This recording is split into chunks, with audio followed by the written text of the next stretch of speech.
Bonjour mes petits bowlers et bienvenue dans le Mercato Espresso pour la troisième fois de la semaine. On se retrouve justement dans ce format court pour débriefer l'actualité Mercato et revenir en profondeur dessus. Et justement pour démarrer ce Mercato Espresso, je commence avec une rumeur que je n'avais pas forcément vu venir mais qui en même temps paraît un peu logique. C'est finalement le non-départ de Ronaldo Araujo du Barça et finalement avec la blessure de Inigo Martinez, ça semble un peu logique. Tu sais que Inigo Martinez sera absent pour une durée qui est un peu difficile à évaluer à l'heure actuelle. On sait que c'est un joueur qui se dirige plus vers la fin de sa carrière que vers son prime. Et finalement, avec cette blessure, Ronaldo Araujo redevient en tout cas un joueur important pour le Barça. On sait que c'était l'un des vice-capitaines et un bon défenseur du côté du FC Barcelone. Mis à part finalement sa grosse bêtise, on peut dire, face à Barcola et le PSG, il n'y a pas grand-chose à lui reprocher du côté du Barça. Et finalement, ça te permet d'avoir une solution court terme pour la fin de saison et pourquoi pas rehausser la cote de Araujo si tu veux réellement le vendre cet été. Concernant les autres rumeurs, justement, on va rester sur ce qui apparaît sur l'affiche. On va notamment parler du cas de Marcus Rashford qui, lui aussi, serait pisté par le FC Barcelone, le Borussia Dortmund et l'AC Milan, comme on l'a évoqué dans Foot Central. Et justement, quelle est la piste qui me paraît le plus crédible pour Marcus Rashford? On sait qu'il veut un défi où il pourra jouer les meilleures compétitions et notamment les compétitions européennes. Et si on prend tout ce calcul, peut-être que finalement, pour moi, le FC Barcelone peut être le club qui coche le plus ses cases. Non pas que l'AC Milan et le Borussia Dortmund ne soient pas des clubs intéressants, il y a un cadre de joueurs qui est intéressant, il y a des championnats qui sont aussi intéressants pour le joueur, des cadres de vie sympathiques, mais il faut dire ce qui est, si on prend tous les éléments, le Barça est sûrement le club qui réunit le plus de conditions pour attirer un joueur comme Marcus Rashford à l'heure actuelle. Seulement, on ne va pas se mentir, son salaire risque de poser problème. Il est actuellement valorisé à 18 millions par an du côté de Manchester United. Et forcément, dans ces conditions, je me dis que pour le Barça, l'AC Milan et le Borussia Dortmund, ce sera forcément compliqué de récupérer le joueur en l'état actuel. La meilleure option pour Manchester United serait sûrement de le prêter sans option d'achat, ce qui permettrait justement derrière de réaugmenter sa valeur, comme avec d'autres joueurs cités précédemment dans le Mercato Espresso, et ainsi en tirer une plus belle vente cet été.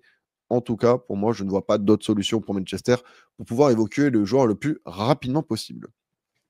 Pour la suite de ce Mercato Espresso, j'ai envie de parler de l'arrivée de Daniel Malen qui a quitté le Borussia Dortmund pour arriver du côté de Aston Villa. On sait qu'il est capable de jouer dans l'axe, on sait qu'il est capable de jouer sur les ailes et avec la Ligue des Champions et les nouvelles compétitions jouées par Aston Villa cette saison, on sait que forcément tu as besoin non seulement d'avoir une équipe qualitative, mais aussi quantitative. Et forcément, recruter un Daniel Malen, ça te permet d'avoir une nouvelle solution et ce, à plusieurs postes.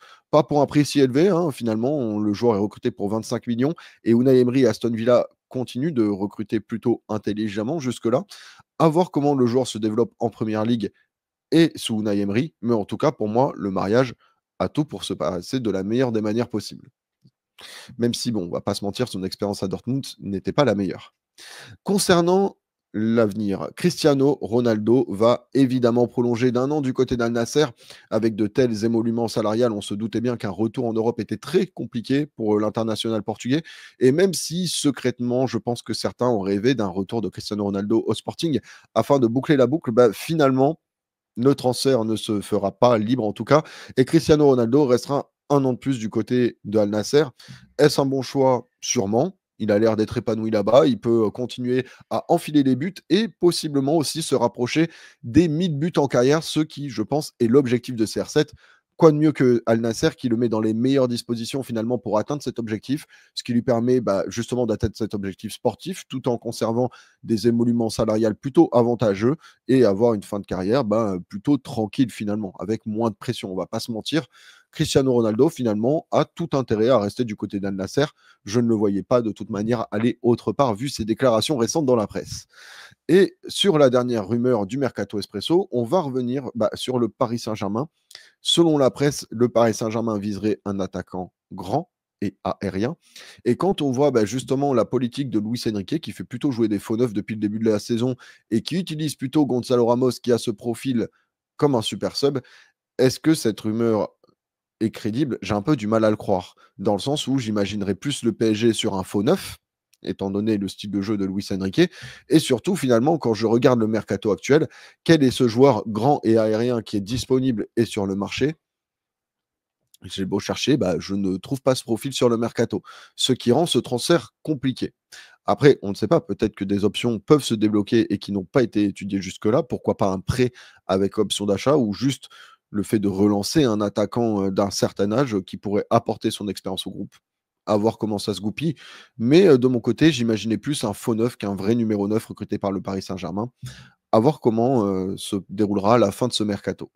C'est en tout cas déjà la fin de ce Mercato Espresso qui porte bien son nom. Le but n'est pas de faire des grands lives qui traitent l'actualité pendant 1 heure, mais plutôt de parler rapidement de l'actualité Mercato et de revenir dessus.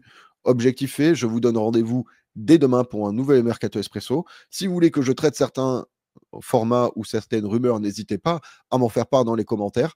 En tout cas, je vous remercie d'avoir participé. C'était un petit puzzle de mots et de pensées. Que le football français repose en paix.